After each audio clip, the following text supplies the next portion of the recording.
रंजन 8वीं क्लास में पढ़ता था। आज स्कूल से छुट्टी होते ही वह घर पहुंचा तो देखा उसकी मम्मी बैठी रो रही थी।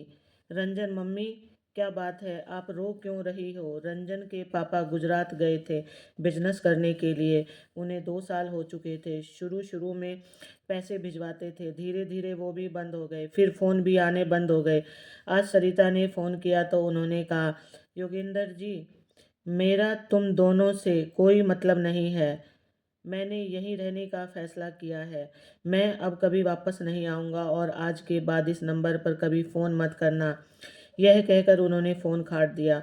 सरिता जी इस बात को सुनकर तब से रोई जा रही थी। रंजन, मम्मी आप चिंता मत करो, मैं कल से कोई काम ढूंढ लेता हूँ। रंजन, मम्मी आप चिंता मत करो, मैं कल से कोई काम ढूंढ लेता हूँ। हम अकेले रह लेंगे, हमें किसी की ज़रूरत नहीं है। पापा के लिए उनके मन में कड़वाहट भर चुकी थी। वह अपनी माँ को सांत्वना देने में लगा था। रंजन की बात सुनकर सरिता जी को अच्छा लगा, लेकिन इतनी छोटी सी उम्र में उसकी पढ़ाई छुड़वाकर काम पर लगा देना, यह उन्हें समझ नहीं आ रहा था। सरिता जी, नहीं बेटा, तुझे बहुत मेहनत से पढ़ना होगा। पढ़ लिख कर तुझे कुछ बनना होगा ताकि हम दुनिया का मुकाबला कर सकें। मैं मेहनत करूंगी, बस तू मन लगाकर पढ़ाई करना। रंजन, मम्मी पढ़ाई से ज़रूरी घर का खर्च चलाना है। आप क्या करोगी? कभी घर से बाहर आप निकली नहीं, आपको कौन काम देगा? मैं काम करूंगा, मैंने सोच लिया।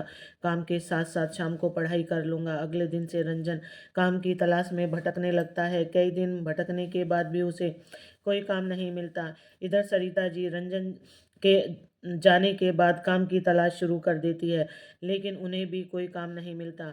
एक दिन दोपहर के समय रंजन को बहुत भूख लगी रही थी। वह सुबह से भूखा था और काम ढूंढ रहा था। तभी वह एक चाय की दुकान के बाहर पहुंच जाता है। रंजन, भैया मुझे एक चाय दे सकते हैं हो, लेकिन मेरे पास पैसे नहीं है। बहुत भूख लगी है, मैं शाम तक आपकी दुकान पे काम कर लूँगा।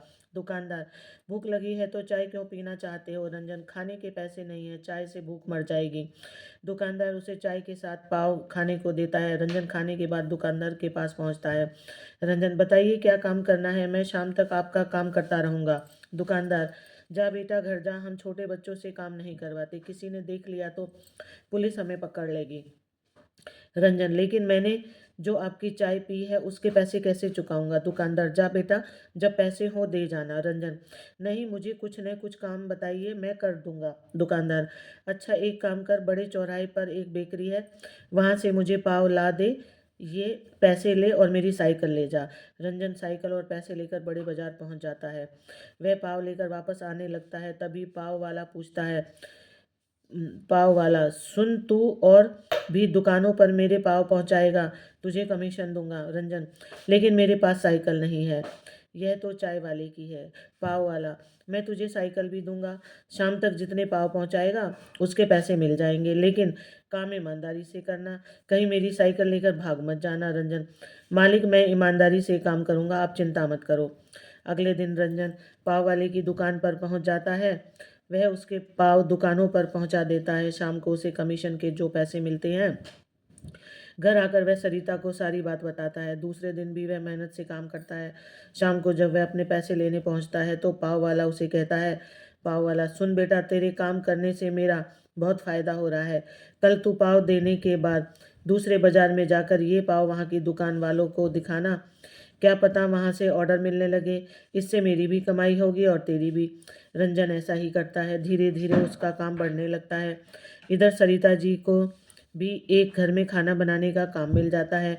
दोनों माँ बेटे मेहनत से काम करने लगते हैं। इसी तरह समय बीत जाता है। 8 साल बाद रंजन बहुत पैसा कमाने लगता है। उसने पैसे जोड़कर अपनी पाव की दुकान खोल ली थी। उसकी दुकान पर उसने कई लड़के रख लिए जो पाव बेचने जाते थे। रंजन ने अपनी माँ का काम छुड़वा दिया। कुछ समय बाद सरिता ने एक अच्छी सी लड़की देख रंजन की शादी करवा दी। पूरा परिवार खुशी से रह रहा था। एक दिन किसी ने कुंडा खटखटाया।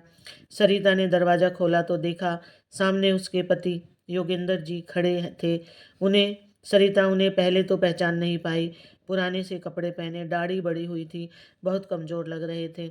सरिता, अब आप क्यों आए हो? योगेंद्र जी फुट फुट कर रोने लगे। योगेंद्र जी, मुझे माफ़ कर दो, मैंने वहाँ बहुत पैसा कमाया, फिर मैंने वहाँ वहीं शादी कर ली। उसके बाद सब कुछ अच्छा चल रहा था, लेकिन एक दिन मैं बीमार पड़ गया। मेरी पत्नी सारा पैसा और जेवर लेकर चली गई। मैं अकेला बीमारी से लड़ता रहा। मेरी हालत ऐसी हो गई, अब न मेरे पास घर है, न खाने को रोटी, न पहनने को कपड़े। मैंने तुम लोगों के साथ बहुत बुरा किया, लेकिन अब मैं कहाँ जाऊँ? मुझे कुछ समझ नहीं आ रहा था, इसलिए मैं यहाँ चला आया। सरिता, आपको पता है हमने कैसे दिन काटे हैं? रंजन ने पढ़ाई छोड़कर दिन रात मेहनत की, तब कहीं जाकर यह सब बना पाया। मैं तो आपको माफ़ भी कर दूँ, लेकिन वह कभी आपको माफ़ नहीं करेगा। शाम को रंजन आया तो उसे सारी बात का पता लगा। रंजन, माँ, इनसे कहो यहाँ से चले जाएं, मुझे इनसे कोई मतलब नहीं है। सरिता जी बैठी रो रही थी। उन्हें रोता देख रंजन ने कहा, रंजन, मम्मी, मैं आपको रोते नहीं देख सकता। ये बाहर वाले कमरे में रह सकते हैं, लेकिन हम लोगों से कोई मतलब नहीं होगा। आप इनको खाना वहीं पहुंचा देना। योगेंद्र जी को बाहर के कमरे में ठहरा दिया जाता है, लेकिन घर का कोई सदस्य उनसे बात नहीं करता। सरिता उन्हें खाना दे आती थी। योगेंद्र जी अपने किए पर पछता रहे थे। इधर रंजन ने उनसे सब रिश्ते तोड़ दिए थे। सरिता जी चाहकर भी अपने पति की मदद नहीं कर सकती थी, क्योंकि उन्हें अपने बेटे के कष्ट नजर आते थे। एक दिन योगेंद्र जी रात को सोए तो सुबह उठे नहीं। घर में मातम छा गया। रंजन ने अपने पिता को आखिरी विदाई दी, लेकिन उनके जाने का दुख केवल सरिता को था। जिंदगी से तो रंजन की जिंदगी से तो वे बहुत पहले ही जा चुके थे। नमस्कार। आपको ये कहानी कैसी लगी? अच्छी लगी तो कमेंट बॉक्स में लिख के बताएं। राधे राधे।